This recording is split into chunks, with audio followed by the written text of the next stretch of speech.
Hello dear students, Atul Pandey classes for general science में आप सभी का स्वागत है।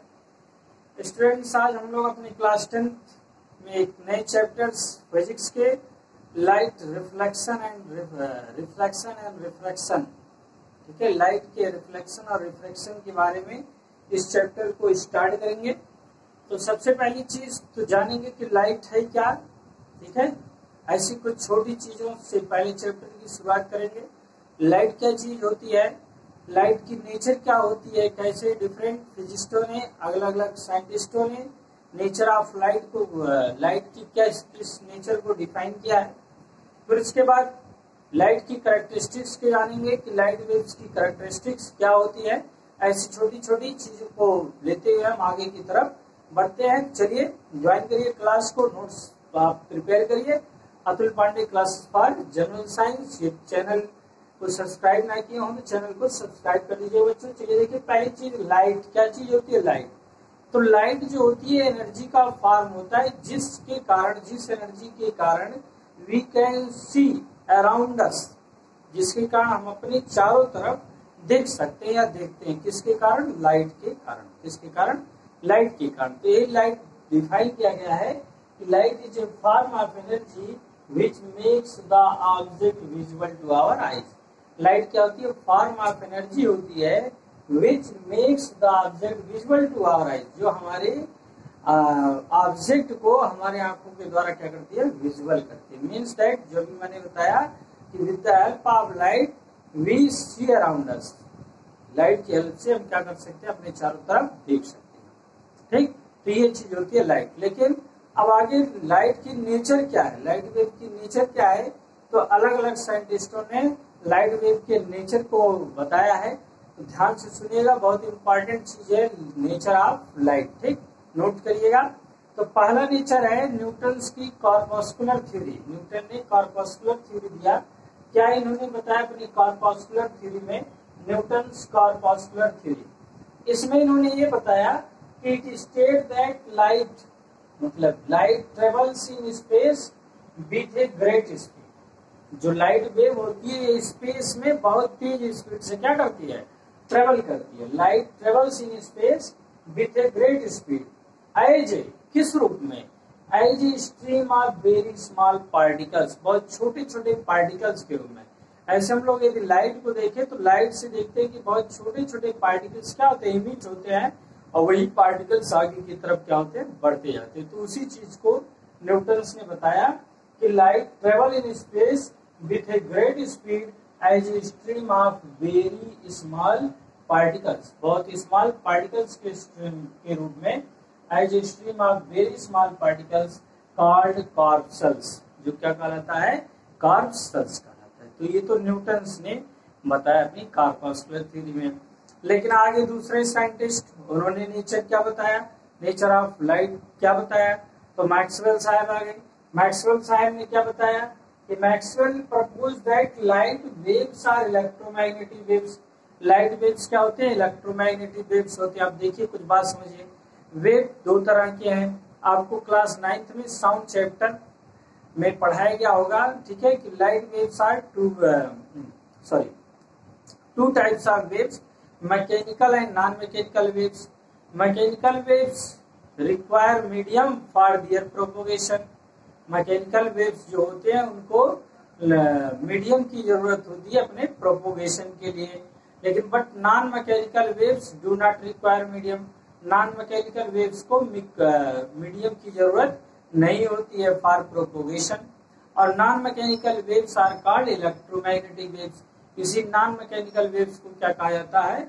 इलेक्ट्रोमैग्नेटिक वेव्स कहा जाता है। नॉन मैकेनिकल वेव्स को क्या कहा जाता है? Electromagnetic waves.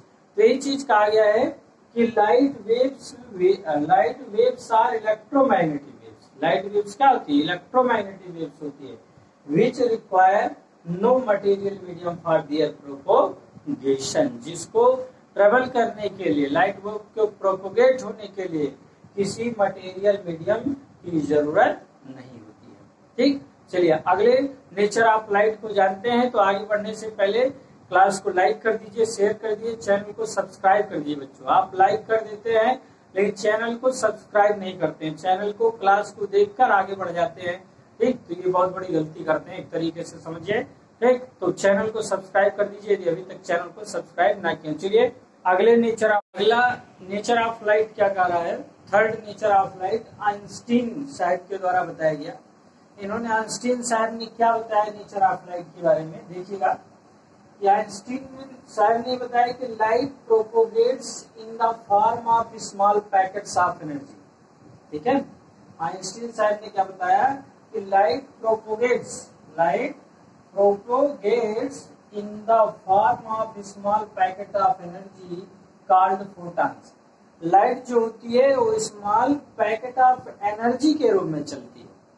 आइंस्टीन साहब ने बताया कि लाइट जो होती है वो स्मॉल पैकेट ऑफ एनर्जी के रूप में चलती है, और उस पैकेट ऑफ एनर्जी को क्या बोला जाता है, फोटॉन्स बोला जाता है। उस पैकेट ऑफ एनर्जी को क्या बोला जाता है, फोटॉन्स। तो एक आ गया कि light propagates in the form of small packet of energy called photons, और this theory is known as quantum theory of light. बच्चों थ्योरी क्या कहलाई इनकी, आइंस्टीन साहब की क्वांटम थ्योरी ऑफ लाइट। देखिए अगले क्लास में इन सब के बारे में विस्तृत अध्ययन होगा जब आप क्लास 11-12 में पहुंचेंगे। फिर अगला डी ब्रोगली साहब ने भी अपनी कुछ थ्योरी दिया नेचर ऑफ लाइट के बारे में। तो डी ब्रोगली साहब की जो थ्योरी थी बहुत ही प्रचलित हुई, बहुत ही प्रसिद्ध हुई, जिसको बोला गया dual nature theory of light. क्या बोला गया, dual nature theory of light. तो de Broglie gave the dual nature of light means dual nature theory of light. इनके अनुसार क्या इन्होंने बताया, according to him light behave as a wave as well as particles in different circumstances. ठीक है, इनके अनुसार क्या हुआ कि light behave as a wave, light एक वेव के रूप में क्या करती है, बिहेव करती है, as well as particles means light wave के रूप में बिहेव करती है और पार्टिकल्स के रूप में बिहेव करती है इन डिफरेंट सर्कमस्टेंसेस। तो ये नेचर ऑफ लाइट की बात हुई। क्या हुए, डिफरेंट नेचर ऑफ लाइट अलग अलग साइंटिस्टों के द्वारा। तो आपको नेचर ऑफ लाइट बताई गई।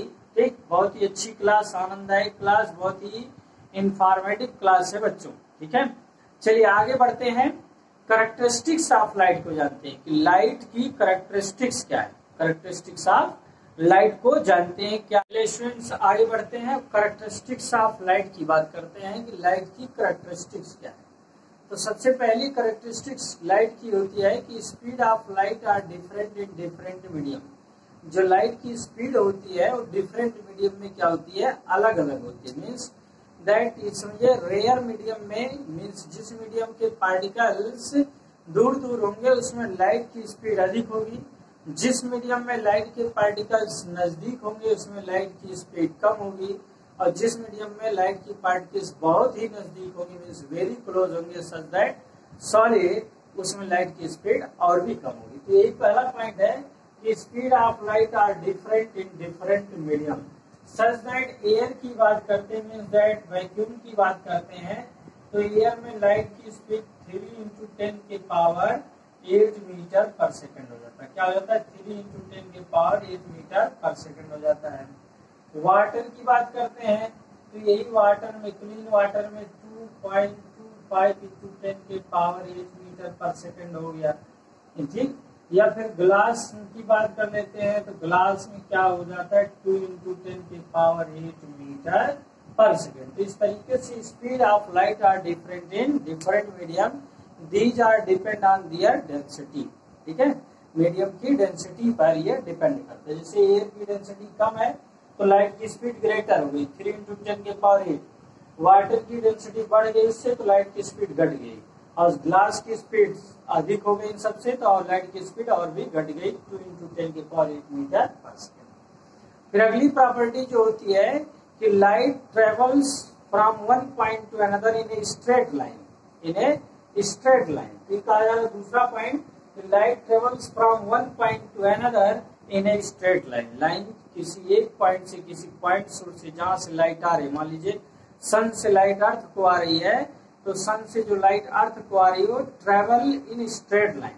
सन की तरफ हम देखें तो उससे जो लाइट इमिट हो रही है, एक ऑब्जर्वेशन जो हमें दिखाई देता है वो दिखाई देता है कि सभी वेव्स, इसके particles, energy particles straight line में चल रही है। ठीक, अगली कैरेक्टरिस्टिक्स की बात क्या रही है कि frequency of light remain same in all medium. देखिए speed of light are different in different medium था, लाइट की स्पीड डिफरेंट मीडियम में डिफरेंट बताई गई, बट जो speed of frequency of light होगा वह सभी मीडियम में क्या होगा, remain same. Frequency of light remain same in all medium. Clear? ये तीसरी कैरेक्टरिस्टिक्स हो गई लाइट की। चौथी कैरेक्टरिस्टिक्स क्या कही जा रही है कि light gets reflected when it falls on polished surface. Light जब किसी पॉलिश्ड सरफेस पे गिरेगी तो गिर के वहां से क्या हो जाएगी, रिफ्लेक्ट हो जाएगी। जैसे पॉलिश्ड सरफेस की बात कर ले हम लोग तो लाइक दैट मिरर, ठीक है, जैसे क्या हो गया मिरर। मिरर का एक सरफेस क्या होता है, पॉलिश्ड होता है। तो जब दूसरे सरफेस पे लाइट रेज पड़ती है तो पॉलिश्ड सरफेस से पास ना होके reflect back into the same medium. आगे पढ़ेंगे हम लोग रिफ्लेक्शन ऑफ लाइट, इसके बाद पढ़ेंगे क्या, रिफ्लेक्शन ऑफ लाइट। तो आपको बताया जाएगा लाइट के रिफ्लेक्शन के बारे में। तो ये कह रहा है कि जो light gets reflected when it falls on polished surface like mirror. फिर दूसरी चीज कही जा रही है अगली कैरेक्टरिस्टिक्स कि लाइट अंडरगोज रिफ्रैक्शन। लाइट में रिफ्रैक्शन भी होगा, अभी तो रिफ्लेक्शन होगा, लेकिन अब लाइट में क्या होगा, रिफ्रैक्शन होगा। When it travel from one transparent medium to another. जब यह एक ट्रांसपेरेंट मीडियम से दूसरे ट्रांसपेरेंट मीडियम को जाता, मीन्स यदि लाइट एयर से वाटर को आती है, यदि लाइट क्या आती है, एयर से वाटर में पास हो जाती है तो लाइट रेज बेंड हो जाती है। जो बेंडिंग ऑफ लाइट होती है वही क्या कहलाती है, रिफ्रैक्शन ऑफ लाइट। ठीक, दो सेपरेशन मीडिया, दो मीडिया के सेपरेशन लेवल पे लाइट क्या होगी, बेंड हो जाती है। ठीक है, उसकी कंडीशन होती है towards the normal, away from the normal. तो जब लाइट का रिफ्रैक्शन हम आपको पढ़ाएंगे तो वहां पर बताएंगे कि कैसे लाइट की रिफ्रैक्ट होती है। तो ये कैरेक्टरिस्टिक्स ऑफ लाइट थी। ठीक है, कैरेक्टरिस्टिक्स ऑफ लाइट। तो हमने आपको आज क्लास में बताया कि लाइट है क्या, नेचर ऑफ लाइट के बारे में बताया, कैरेक्टरिस्टिक्स ऑफ लाइट। अगली क्लास में हम आपसे मिलेंगे रिफ्लेक्शन ऑफ लाइट के बारे में। तो चैनल को सब्सक्राइब कर दीजिए बच्चे, चैनल को सब्सक्राइब न किया हो लाइक कर दीजिएगा, क्लास को शेयर कर दीजिएगा दोस्तों में, अपने दोस्तों को भी हमारे साथ जोड़ने का प्रयास करिए। धन्यवाद। अतुल पांडे क्लास पर जनरल साइंस के साथ इसी साथ जुड़े रहिए, हमारा उत्साहवर्धन करिए। हम आपको बहुत अच्छी अच्छी ऐसी चीजों को देते रहेंगे। ठीक।